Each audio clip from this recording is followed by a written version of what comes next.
오늘 이 시간에는 한번 찢어진 휘장 한번 따라해 봅시다. 찢어진 휘장, 이 제목으로 우리가 하나님 말씀을 듣도록 하겠습니다.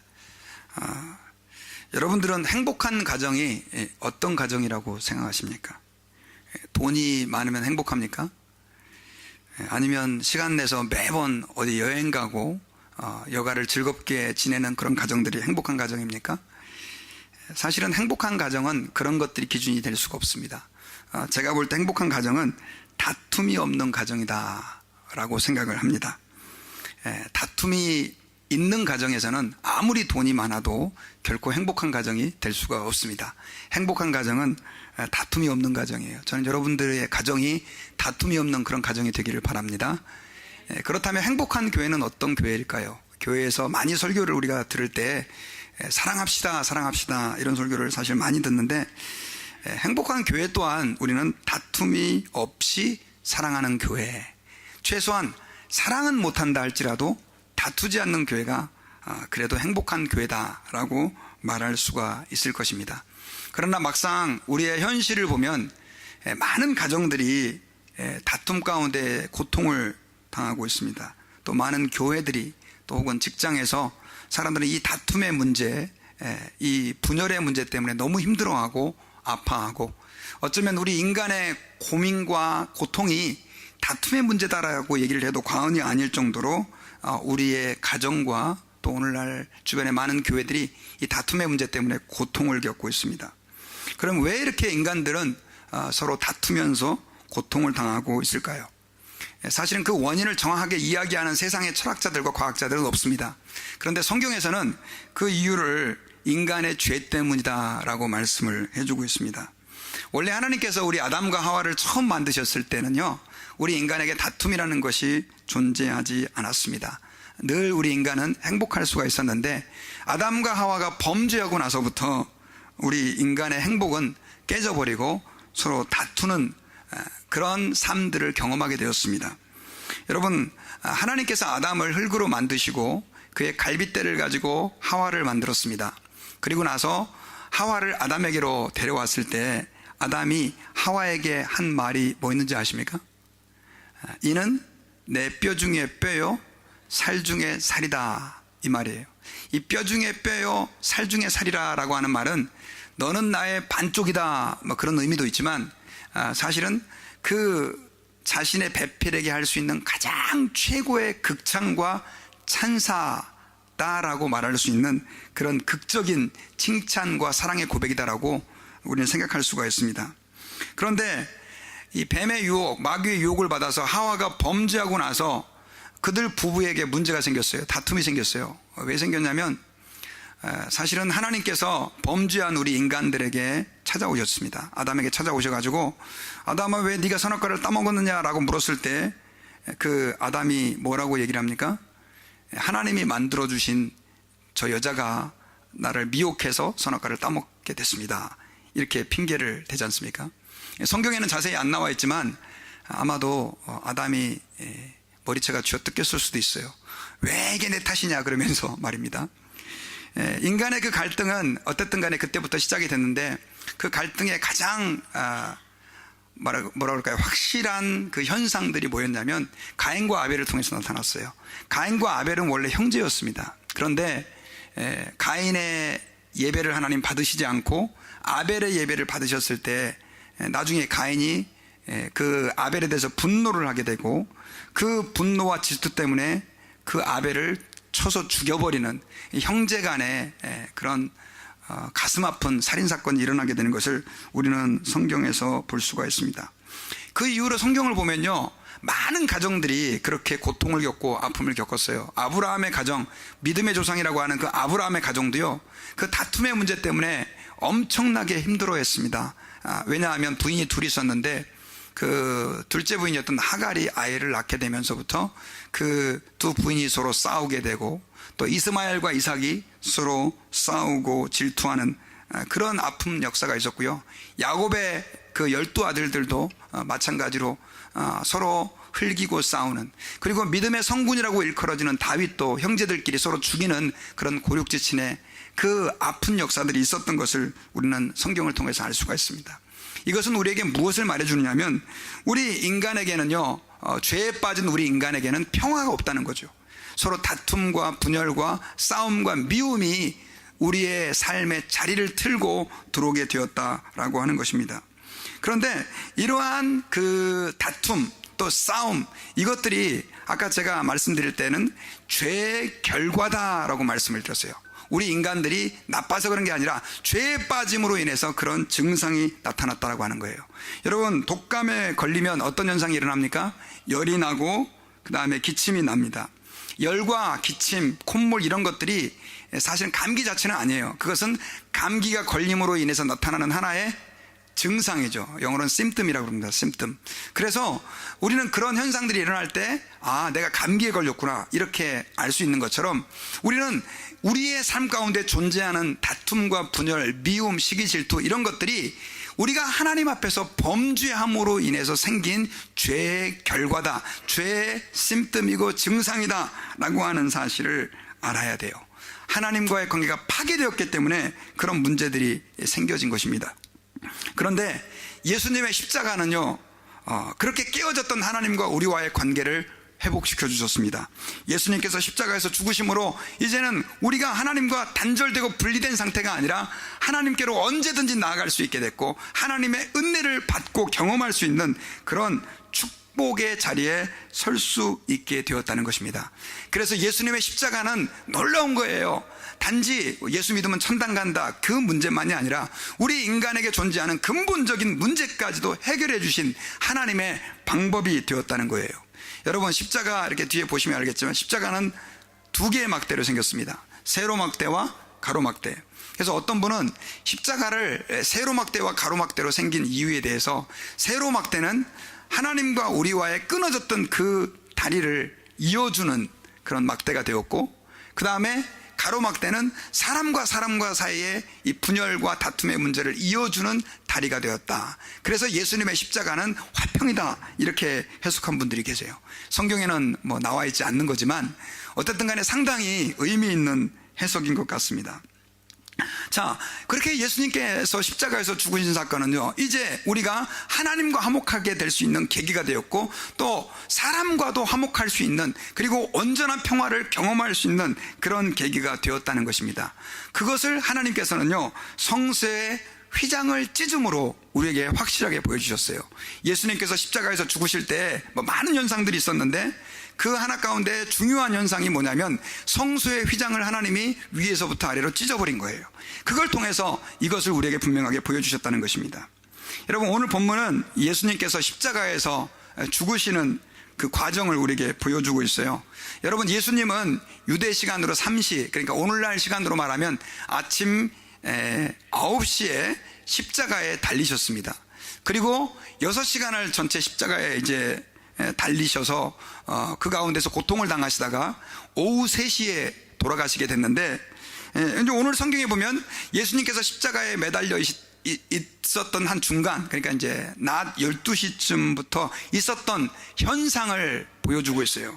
그때 무슨 일이 임했냐면 12시에 갑자기 하늘이 어두워지기 시작합니다. 해가 빛을 잃었다라고 표현을 하고 있는데, 여러분, 이 기간은, 이 어두움은 오후 3시 예수님께서 숨을 거두시는 그 순간까지 계속이 됐어요.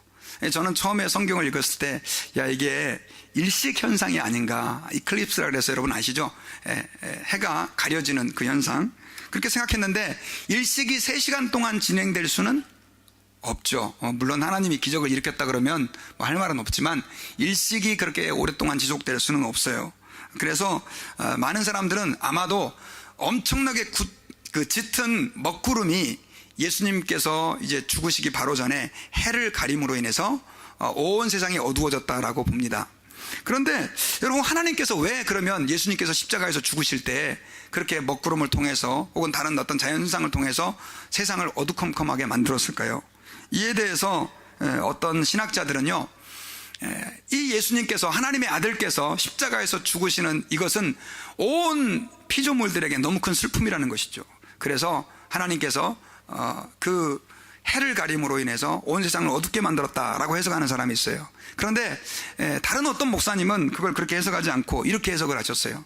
하나님의 아들 독생자 예수께서 이제 우리의 죄를 대신 지시고 십자가에서 죽으시는데, 그게 하나님 아버지께서 보실 때는 너무 처참한 거예요. 너무 가슴이 아파서 하나님께서 해를 가려서 세상을 어둡게 함으로 그 아픈 마음, 슬픈 마음을 가리려고 하셨다, 이렇게 해석을 하는 분들이 계세요. 그래서 저는 그 두 번째, 그 해를 가리신 하나님의 마음을 좀 이렇게 조금 더 잘 표현한 것 같아요. 어쨌든 간 그렇게 온 땅이 어두워질 때 이제 예수님께서는 아버지여 내 영혼을 아버지 손에 부탁합니다. 그리고 다른 성경에서는 나의 하나님 어찌하여 나를 버리셨습니까? 엘리 엘리 라마 사박다니, 뭐 이렇게 하고 또 다 이루었다라고 말씀하시면서 드디어 십자가에서 숨을 거두시게 됩니다. 그런데 그때 숨을 거둘 때 놀라운 현상이 하나 일어났는데, 그 현상이 뭐였냐면 성소의 휘장이 위에서부터 아래로 찢어진 것입니다. 오늘 본문엔 가운데서부터 찢어졌다고 표현되어 있는데, 여러분 이게 왜 놀라운 현상이냐면요, 성소의 휘장은 오늘 이렇게 그림을 좀 보시면 이렇게 생겼습니다. 이 성소의 휘장은 우리가 생각하는 하늘하늘한 그런 커튼이 아닙니다. 이 성소의 그 휘장의 두께를 9.34cm, 그러니까 거의 한 10cm 정도로 생각을 해요. 굉장히 두꺼운 천입니다.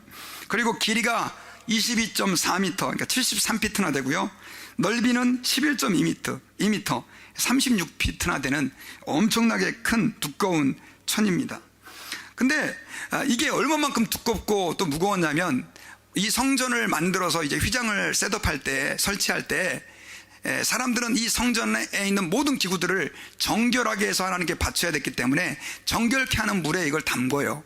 그리고 나서 이제 성막의 그 성전의 위치에 이렇게 갖다 놓게 되는데, 이 성막도 그런 과정을 거쳤는데, 이 성막을 물에다 담궜다가 걸레면 이거 사람 웬만한 장정 몇 명이 못 한대요. 그래서 역사 기록에 보면 그 성소의 휘장을 달 때 300명이 달라붙어서 그 성소의 휘장을 그 위치에다 걸었다라고 하는 거예요. 그런데 그 휘장이 오늘 성경에 보니까 예수님이 십자가에서 죽으실 때 위에서부터 아래로 찢어졌다는 것입니다. 여러분 한번 생각해 보세요. 그게 자연적으로 찢어질 확률이 몇 퍼센트 정도 될 것 같습니까? 행여나 뭐 벽돌을 쌓아놨다, 그러면 뭐 지진이 일어나서 무너질 수도 있잖아요. 그런데 벽돌도 아니고 천인데, 커튼인데, 엄청나게 두꺼운 커튼인데 그게 찢어질 리가 없죠. 뭐 쥐가 갉아서 뜯을 수도 없는 거고. 근데 그게 그냥 확 찢어지는 그런 놀라운 일이 일어나게 되었다라고 하는 것입니다. 바로 이 성소의 휘장이 이렇게 위에서부터 아래로 찢어진 것은 누가 하신 겁니까? 누가 하셨다고 말할 수밖에 없어요? 하나님이 하셨다라고 말할 수밖에 없어요. 행여나 만약에 거기 있는 사람이 누군가 찢었다라고 말한다면 또 어디서부터 찢어져야 됩니까? 아래서부터 위로 찢어져야 되지. 저 위에 매달려 가지고 위에서부터 찢을 이유가 없죠. 사람이 설령 뭘 동원해서 찢는다 할지라도 아래에서부터 위로 찢어지는데, 이 성소의 휘장은 위에서부터 아래로 찢어졌다라고 하는 것은 하나님께서 직접 그 성소의 휘장을 찢으셨다는 거예요. 그런데 왜 그러면 이 성소의 휘장이 예수님께서 십자가에서 죽으시는 그 순간 찢어졌냐는 거예요. 그것은 하나님께서 성소의 휘장을 찢으심으로 우리에게 말씀하시고자 하는 게 있다라고 하는 거예요. 그게 뭐냐? 여러분, 그 성소는요, 오늘날 우리가 이렇게 생각하는 예배당으로 생각한다면 실제로 성소는 그렇게 큰 성소가 아니었습니다. 아주 자그마했는데 두 군데로 나눠져 있었어요. 지성소와 성소입니다. 그런데 그 지성소는 아무나 그곳에 함부로 들어올 수가 없었어요. 지성소는 아까 말씀드렸던 휘장으로 가려져 있었는데, 그 휘장에는 뭐가 있었냐면 법궤가 있었어요. 그 법궤는 하나님을 상징하는 것이었습니다. 그래서 아무리 대제사장이고 왕이라 할지라도 그 법궤 앞에 자기가 원하는 때 함부로 나갔다가는 그냥 하나님이 그를 죽이셨어요. 그 지성소는 아무도 들어올 수가 없었어요.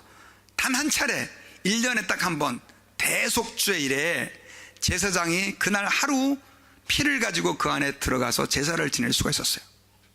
그러니까 그 지성소는 일반 사람들이 상상도 할 수 없는 곳이었고, 대제사장조차도 1년에 한 차례만, 그것도 두려움으로 들어가는 곳이 지성소였었어요. 여러분, 지성소는 뭘 상징한다고 그랬죠? 하나님 자신을 상징하고 하나님의 보좌와 하나님의 임재를 상징하는 곳이에요. 이 말은 무슨 말이냐? 예수님이 이 세상에 오실 때까지 사람들은 하나님 앞에 이제는 나아갈 수가 없게 됐다는 거예요. 왜 하나님께 나아갈 수가 없게 됐느냐? 그 이유는 우리 인간이 죄에 빠졌기 때문이에요. 아담과 하와의 범죄로 인해서 우리 모든 인간들은 다 죄에 빠져버렸어요. 그래서 아까 말씀드렸던 것처럼 죄의 여러 가지 행동을 막 하는 거예요. 그런 인간이 하나님 아버지 앞에 나올 수 있는 그 길은 오직 그 전까지만 해도 그 속죄의 양의 피를 가지고서 부분적으로만 나갈 수 있었는데, 이제 하나님께서 그 하나님의 보좌로 나오는 그 길인 휘장을 어떻게 해요? 찢어 버리심으로 누구든지 이제는 하나님께로 올 수 있도록 길을 열어놓으셨다는 거예요. 할렐루야. 그게 바로 예수님의 십자가 사건이에요. 여러분 혹시 그 워싱턴에 백악관 가보셨나요? 그 백악관에 가면요, 워싱턴에 가면 꼭 해야 될 일이 있는데, 그게 뭐냐면 백악관을 관광하는 겁니다. 그러면 그 안에 가면 대통령 집무실도 있고 뭐 여러 가지 그 만찬장도 보여주고, 저는 아직 가보질 않았는데, 그 백악관을 오픈해서 사실은 일반 사람들이 볼 수 있다라고 하는 것은 굉장히 큰 영예 가운데 하나죠.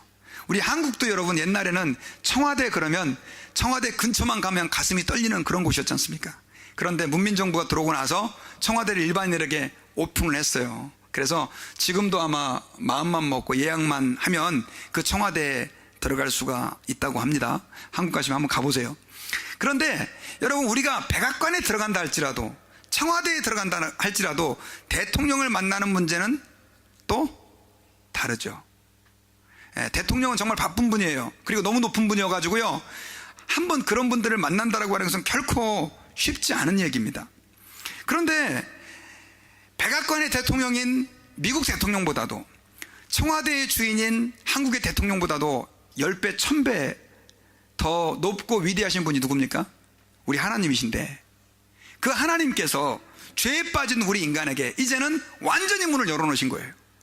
그리고 누구든지 이제는 그 찢어진 휘장을 통해서 하나님께로 오도록 하나님이 우리를 초청하셨다는 거예요. 할렐루야. 그러니까 하나님이 이 성소의 휘장을 찢은 사건은, 이제 그 전까지는 너희들이 죄 때문에 나에게 올 수 없었지만 이제는 예수님을 믿는다고 한다면 누구든지 내게로 올 수 있다. 그리고 나에게 있는 모든 풍성함과 행복과 만족을 너희들이 얻게 될 것이다 라고 주님이 지금 우리에게 말씀하고 있는 거예요. 여러분, 히브리서 10장 19절에 보면요, 이렇게 성경 구절에 써 있어요. 같이 한번 읽어보겠습니다. 시작. 그러므로 형제들아, 우리가 예수의 피를 힘입어 성소에 들어갈 담력을 얻었나니, 20절, 그 길은 우리를 위하여 휘장 가운데로 열어놓으신 새로운 살 길이요, 휘장은 곧 그의 육체니라. 자, 여기 보니까 예수님의 피를 힘입어서 우리가 어디에 들어갈 담력을 얻었어요? 성소로 들어갈 담력을 얻었어요. 이거는 하나님께로 나갈 수 있는 이제 그런 특권이 주어졌다는 거예요. 여러분, 우리는 뭐 잘 모르지만 유대인들의 입장에서 이 얘기는 굉장히 충격적인 얘기입니다. 제사장도 1년에 단 한 번밖에, 그것도 정결의식을 다 해서 두렵고 떨림으로, 왜냐하면 가서 죽을 수도 있으니까 그렇게 가야 되는 그곳에 이제는 예수님의 피를 힘입어서 들어갈 담력을 얻었고, 그것이 바로 휘장으로 찢어 놓으신 새로운 살 길이다라고 얘기를 하고 있으니, 이게 얼마나 우리에게 놀라운 은혜냐라고 하는 것입니다. 여러분, 왜 우리가 하나님께로 나간다는 게 중요하냐? 여러분, 우리 인간 세상에는요, 참된 만족과 기쁨이 존재하지 않습니다. 기쁨이 많이 있는 것처럼 보이지만 그것은 신기루와 같아요. 붙잡으면 없어져요. 그것을 경험하고 체험했다 싶으면 어느 순간 사라져버리는 것이 이 세상에서 우리 인간들이 말하는 행복입니다. 그러나 우리 하나님께로 나아가면, 온 세상의 창조주시여 우리의 구원자이신 그분에게로 나아가면요, 우리 인간은 그 하나님에게서 참된 만족과 기쁨과 행복을 발견할 수 있게 되는 것입니다. 아멘. 그래서요, 우리가 좀 상징적인 표현이지만 찢어진 그 휘장을 지나서 하나님께로 나간다는 첫 번째 의미는 뭐냐면, 한번 따라해 봅시다. 예수님을 믿는다는 것이다. 여러분, 예수님 믿습니까? 예, 예수님을 믿는다는 거예요. 그래서 우리 예수님을 믿는 사람들이 전도해야 되는 이유가 뭐냐면, 하나님과 분리되었던 그 인간들이 그 휘장을 통해서 이제는 하나님과 만날 때 참된 인간으로서의 만족과 기쁨을 느끼게 되고, 또 하나님이 주시는 모든 기쁨과 위로를 그 하나님 안에서 경험할 수 있게 되기 때문에 그렇다는 것입니다.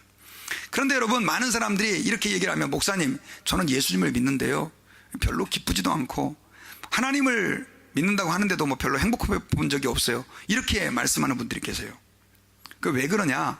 그 이유는요, 정말로 하나님 아버지 앞에 진실함으로 나가지 않아서 그래요.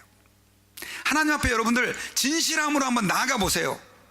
그러면 저와 여러분들은 하나님 안에 있는 풍성함들을 경험하게 될 것입니다. 그럼 진실함으로 나간다는 건 뭐냐? 진실함으로 나간다라고 하는 것은, 전 이거에 한번 비유를 해주고 싶어요. 여러분 다 한국에서 미국으로 이민을 오신 분들이잖아요. 그죠? 다 이제 어쨌든 간에 뭐 다른 이유 때문에 오셨다가 지금 여기 정착하고 계신 분들인데, 여러분 만약에 어떤 사람이 한국에서 더 나은 삶을 찾아서 미국으로 왔다고 했을 때, 미국에 왔는데 한국이 그리운 거예요. 야, 한국에는 버스도 많고 지하철도 많고 택시도 많았는데 여기는 모든 게 불편해요. 그래가지고 한국의 그 미련을 버리지 못하는 거예요. 한 달 만에 한 번씩 한국 가고, 3달 만에 한 번씩 한국 가고. 그 사람이 여기서 제대로 된 삶을 살 수 있겠어요, 없겠어요? 없죠. 그러면 한국에 있는 동안은 그 사람이 또 거기에서 안정되게 삶이 말 그대로 편안하게 잘 성장하고 자리 잡을 수 있겠습니까? 이것도 저것도 아니에요. 이곳에 미국에 왔으면 좀 고향이 그립다 할지라도 이곳에서의 삶을 개척해 나가고 여기에 있는 삶들을 받아들여야 돼요. 비록 장점과 단점이 있지만 말입니다. 여러분, 믿음 생활이라는 건 이거하고 똑같아요. 우리가 예수님을 믿는다 그러면 그냥 교회 나오는 게 아니에요. 교회 나와서 설교 드리고 설교 듣고 뭐 찬송하고 이것이 예수 믿는 게 아니에요. 예수님을 믿는다는 것은 저와 여러분들의 모든 생애를 누구에게 맡긴다는 겁니까? 하나님께 맡긴다는 거예요. 그 말은 기록된 성경 말씀대로 내가 살면 내 인생이 비록 지금은 불편해 보이고 그렇게 살면 망할 것 같지만 그 안에 진정으로 하나님이 주시는 기쁨과 행복이 있다는 걸 믿고 내 인생을 하나님께로 올인하고 맡기는 거예요. 이게 예수 믿는 거예요. 저는 저와 여러분들이 예수님을 그렇게 믿을 수 있기를 바랍니다. 하나님을 믿으면서도 여전히 세상에 양다리를 걸치고, 야, 세상이 좋았다가 하나님에게도 은혜가 있네, 이러면 하나님이 주신 은혜를 맛볼 수 없어요. 저와 여러분들은 그래서 한번 내 삶이 혹시 세상과 하나님에게 양다리를 걸치고 있지 않은지, 만약에 그렇다면 오늘 세상에 걸치고 있는 우리의 다리를 이제는 하나님께로 온전히 의탁할 수 있는 저와 여러분들이 되기를 바랍니다. 그리고요, 하나님의 보좌로 나아간다는 의미는 우리 예수 믿는 사람에게는 기도한다는 의미가 있어요. 여러분, 우리 예수 믿는 사람들은요, 예수님을 믿음으로 하나님의 보좌 앞에 나가게 됐어요. 그리고 그분의 은혜를 맛볼 수 있게 됐어요. 아멘. 그런데 이게 매일매일 우리의 삶에서 반복돼야 되는데, 그게 바로 뭐냐면 기도입니다. 기도. 여러분들은 어떻게 기도하고 계십니까? 어떤 분들은 위기가 닥치면 기도하는 분들이 계세요. 일이 생기면. 그런데 여러분, 하나님은 이제 저 휘장의 문을 열어놓고 저와 여러분들을 매일매일 만나기를 원해요. 우리를 보기를 원하세요. 마치 여러분들이 부모님이 만약에 자녀가 매일매일 여러분들에게 전화를 걸어서 엄마 나 보고 싶어, 기분 나쁘실 분 있습니까? 자녀들은 전혀 그렇게 생각하지 않지만, 야, 너 바쁜데 전화하지 마 하면서도 좋아하실 거예요. 마찬가지예요. 하나님은 이제 성소의 휘장의 문을 열어놓고 저와 여러분들이 매일매일 하나님을 만나기를 원하고 계세요. 오기를 원하세요. 그리고 우주의 주인이시고 우리의 창조자이신 하나님은 우리의 삶의 문제를 해결해 주실 뿐 아니라 우리의 가야 될 길을 그 보좌 앞에 나아가는 순간을 통해서 알려주시기를 기뻐하시는 하나님이라는 것입니다. 그런데 너무나 많은 사람들이 그 열려진 휘장을 통해서 하나님께 나아가질 않아요. 왜 그러십니까? 그러면 바빠요. 근데 여러분, 하나님 앞에서 주님의 능력을 힘입는 것보다 더 바쁜 일이 있을 수 있겠습니까? 없죠. 그리고 여러분, 살다 보면요, 이런 게 있어요. 우리는 세상이 우리에게 기쁨을 줄 것 같지만, 연세가 좀 드신 분은 알 겁니다. 우리가 살면 살수록 더 느낀 것은 사람은 우리에게 완전하게 기쁨이 될 수 없다는 것을 발견해요. 심지어 나의 아내, 나의 남편, 또 너무나 사랑스러운 내 자녀라 할지라도 그들이 나의 그 모든 마음을 만져주고 그들이 나의 기쁨이 되는 거는 한계가 있다는 걸 세월이 지나가면서 더 깊이 발견해요. 그때 우리의 공허한 마음을 누가 채워줍니까, 여러분? 내 마음의 외로움과 내 마음의 방황을 누가 달래줍니까? 오직 하나님 그분뿐인 줄 믿습니다. 여러분, 그래서 주님 앞에 나아가시길 바랍니다. 시간을 정해놓고 매일매일 하나님 아버지 앞에 기도해 보세요. 기도 어려워요, 그렇게 하시는 분들이 계신데요, 그냥 하나님께 나가가지고 여러분들 안에 있는 내용을 다 토해내 보세요. 5분도 좋고 1시간도 좋아요. 여러분들이 시간을 하다 보면 나중에 그러다 보면 기도의 시간이 점점 길어지고, 아, 기도한다는 게 이렇게 기쁜 일이 있구나 라고 하는 것들을 느끼게 될 것입니다. 저희 교회 집사님 중에 어떤 분은 첫 시간을 드린다 그래가지고요 12시까지 안 주무시다가 12시 되면 기도하는 분들이 계셔요. 얼마나 감사한지 매일매일 그렇게 기도하신다고 그래요. 여러분, 뭐 이거 의무감에서 하면 힘들어요. 그러나 하나님께서 그 기도를 통해서 나에게 기쁨을 주시고 내 마음에 위로해 주시고 내 문제를 해결해 주신다는 걸 깨달을 때 우리는 그 기도의 기쁨을 알게 되고 열려진 휘장을 통해서 매일매일 보좌 앞으로 나아갈 수 있는 축복을 얻게 되는 줄을 믿으시기 바랍니다. 그리고 하나님께서 그렇게 휘장을 열어주신 것은요, 우리가 이제는 화평케 하는 일을 할 수 있게 되었다는 것을 말씀해 주고 있습니다. 여러분, 골로새서 1장 20절에 보니까요 이렇게 기록되어 있어요. 같이 읽어보겠습니다. 시작. 그의 십자가의 피로 화평을 이루사 만물 곧 땅에 있는 것들이나 하늘에 있는 것들을 그로 말미암아 자기와 화목해 되기를 기뻐하심이라. 자, 여기 보니까 주님께서는 십자가의 피로 뭘 이루셨어요? 화평을 이루셔서 만물 곧 땅에 있는 것들이나 하늘에 있는 것들을 그로 말미암아 뭐하게 해요? 화목해 되기를 기뻐하셨다. 여러분, 예수님의 십자가는 하나님과 우리가 화목해 되게 하는 너무나 중요한 도구가 되었습니다. 마찬가지로 예수님의 십자가는 이제 사람과 사람과의 사이를 화목해 하는 중요한 도구, 아까 제가 십자가의 가로막대를 얘기했지 않습니까? 그런 일들을 하게 되었다라고 하는 거예요.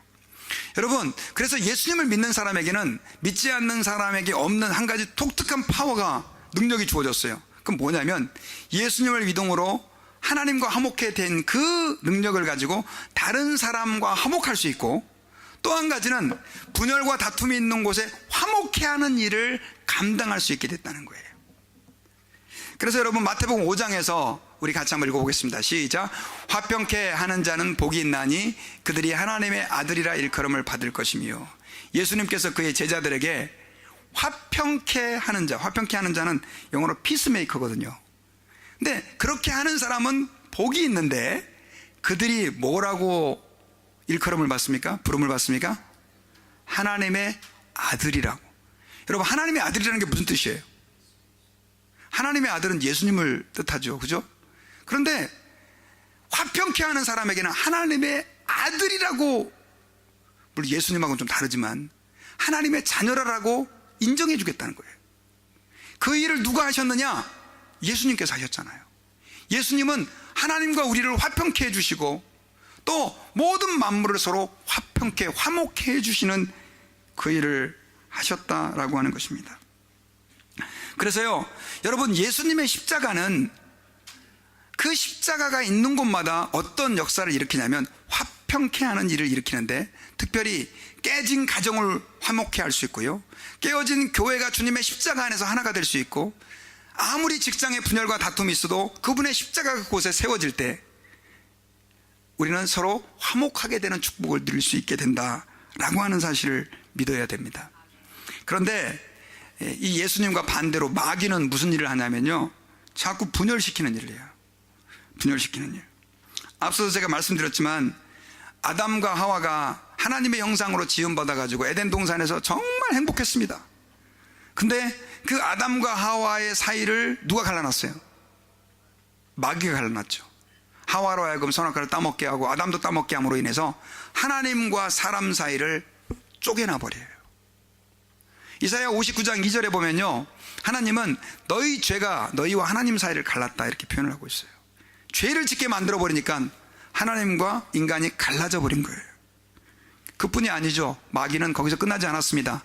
아담과 하와의 사이를 서로 갈라버렸고요, 그 다음에 가인과 아벨의 사이를 갈라버렸고, 지금도 수많은 가정 속에서, 수많은 직장 속에서, 심지어 어디까지? 교회까지 서로 쪼개지게 하고 갈라지게 하는 거예요. 여러분들 이거 기억하셔야 돼요. 우리가 가정에서 혹은 교회에서 어떤 사람으로 인해서 내가 트러블을 겪고 그 사람으로 인해서 자꾸 분열이 된다고 한다면 그거는 거기에 뭐가 있냐면 마귀 역사가 있다는 걸 우리는 이해해야 돼요. 사람만 쳐다보지 말고 그 뒤에서 역사하는, 배후에서 역사하는 마귀 역사를 우리가 알아야 돼요. 그런데 예수님을 믿는 사람들에게는 이제 그거를 극복할 수 있는 뭐가 생겼다고요? 힘이 생겼어요. 뭐에 의해서? 예수님의 십자가에 의해서. 아멘. 그러므로 저와 여러분들은 하나님 아버지 앞에서요, 기억해야 돼요. 예수님의 십자가를 통해서 내가 하나님의 자녀가 되었다는 확신 있는 사람들은 피스메이커, 화평케 하는 자가 되어야 될 줄 믿습니다. 우리 옆에 있는 분들에게 한번 인사합시다.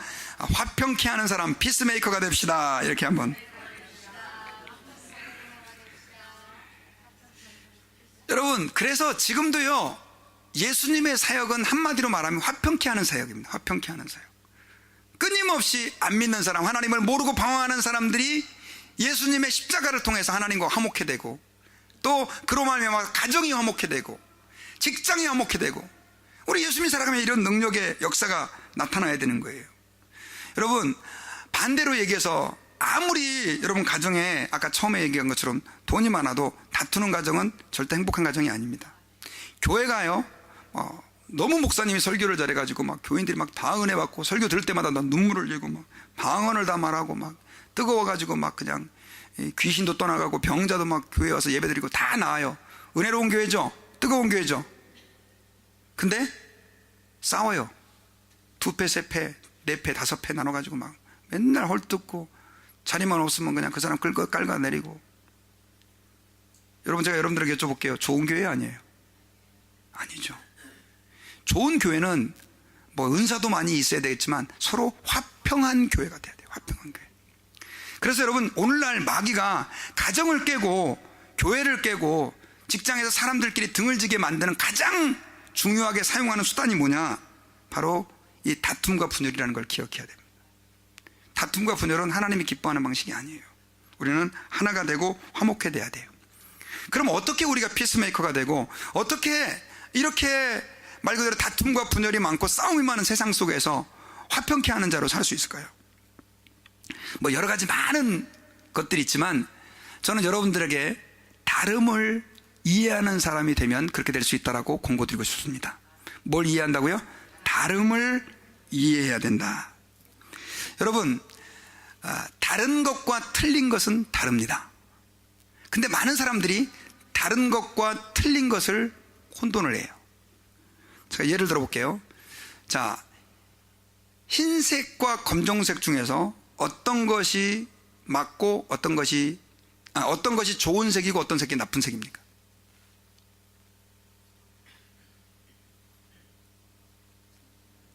흰색과 검정색 중에서 어떤 색이 좋은 색이고 어떤 색이 나쁜 색입니까?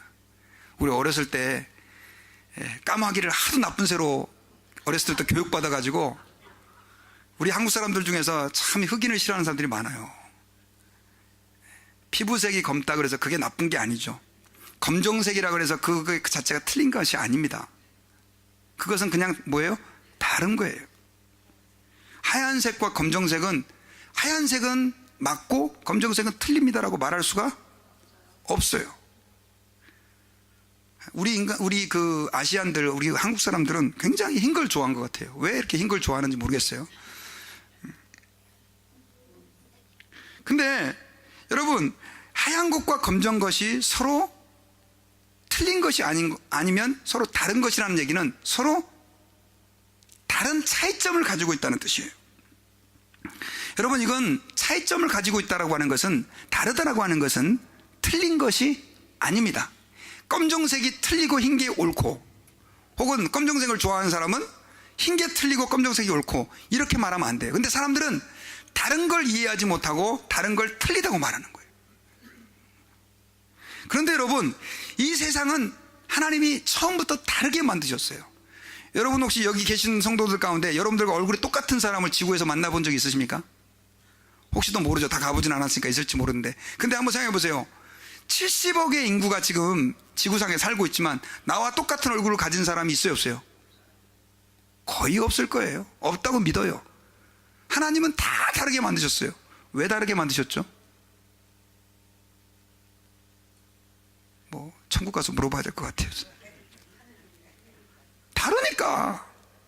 근데 여러분, 얼굴만 다른 게 아니에요. 여러분 생각해보세요. 저는 턱이 약간 사각이거든요. 요즘 살이 쪄갖고 별로 표가 안 나는데, 사각턱인 사람이 갸름한 사람한테 턱은 역시 사각이 최고야, 갸름한 털 노군 저 틀렸어 라고 말하면 그거 얼마나 기분 나쁜 거예요.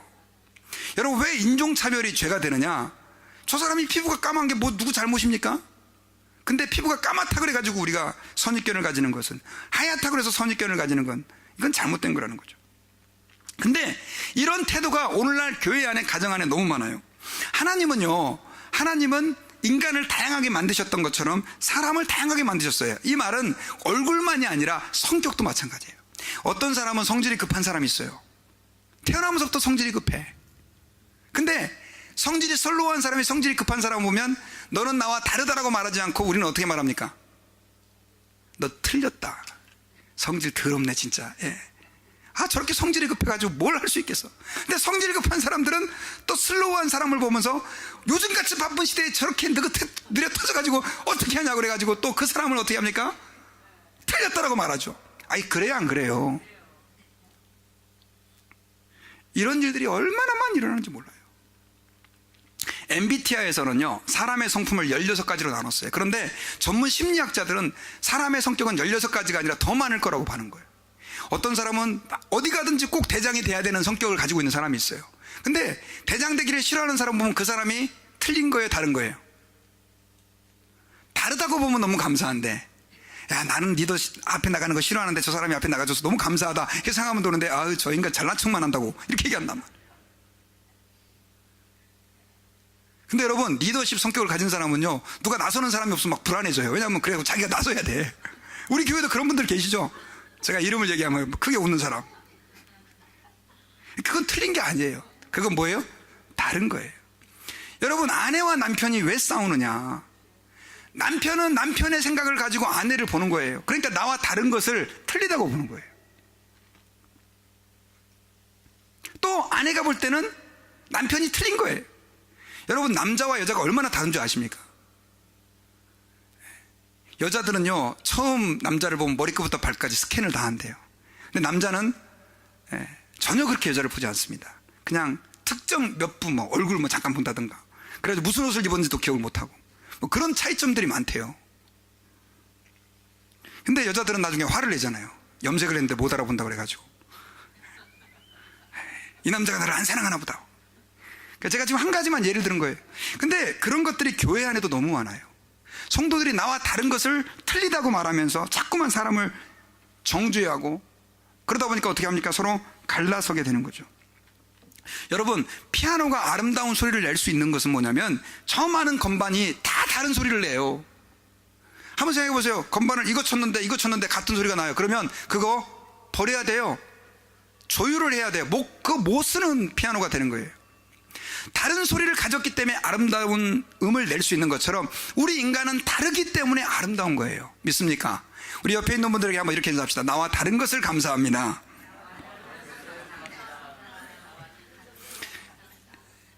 여러분, 나무도 봐봐요. 얼마나 많은 종류가 있어요. 같아요? 다 틀려요, 종류가. 꽃도 마찬가지예요. 여러분, 무지개가 아름다운 이유는 뭔지 아십니까? 한 가지 빨간색으로 딱 돼 있는 무지개가 있다고 생각해 보세요. 그거 아름답겠어요? 저게 뭐야? 이렇게 생각하지 않겠어요? 근데 그 7색깔 무지개, 7색깔이지만 자세히 들여다보면 수만 가지의 색깔이 있는데 이게 너무나 다양한 색깔이 딱 아름답게 이렇게 배치가 돼 있다 보니까 그 무지개가 어떻게 한 겁니까? 아름다운 거예요. 여러분, 우리가 기억해야 돼요. 하나님 아버지 앞에서 교회가, 가정이 다양하기 때문에 서로 싸울 수도 있지만, 다양하기 때문에 우리가 예수 그리스도의 십자가의 구속과 회복을 믿는다면 더 아름다울 수 있다는 사실을 저희들이 기억해야 됩니다.